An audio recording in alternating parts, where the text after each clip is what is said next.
We know there are some changes. Jameis Winston starting quarterback for the injured Deshaun Watson. Ken Dorsey will be calling the plays, not Kevin Stefanski.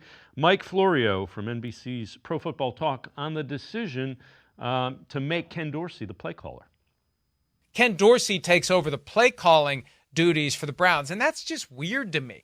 It's a different quarterback. Let's see what the head coach can do with this quarterback. And it also makes me wonder, and again, this is maybe they should put up the conspiracy Mike thing, like, was Stefanski directly involved in calling the plays for Watson as part of this effort to do everything they could to get the most out of Deshaun Watson? No, we don't want Ken Dorsey calling the plays. We want the coach calling the plays. We want the coach to prop up Deshaun Watson.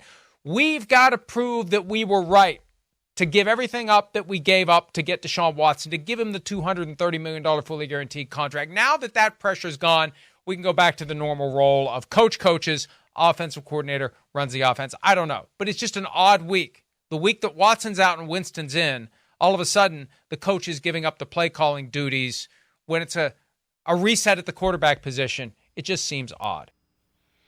With that, let's welcome in Jacob Roach from the Orange and Brown Report, the Barking Browns podcast.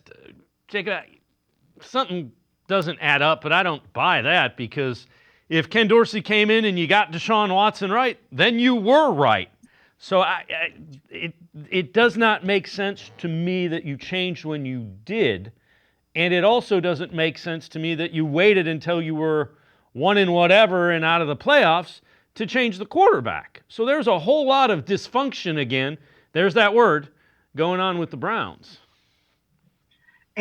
Yeah, man. Like I think when it came out and I first heard the news, I kind of had a similar reaction to Florio in terms of the timing being really odd to me, because, we overhauled this offensive coaching staff to try to put together this tailored offense for Deshaun Watson and utilize his strengths and hide his weaknesses. And Ken Dorsey was part of that. You brought him in because of the success he had with Josh Allen and Cam Newton.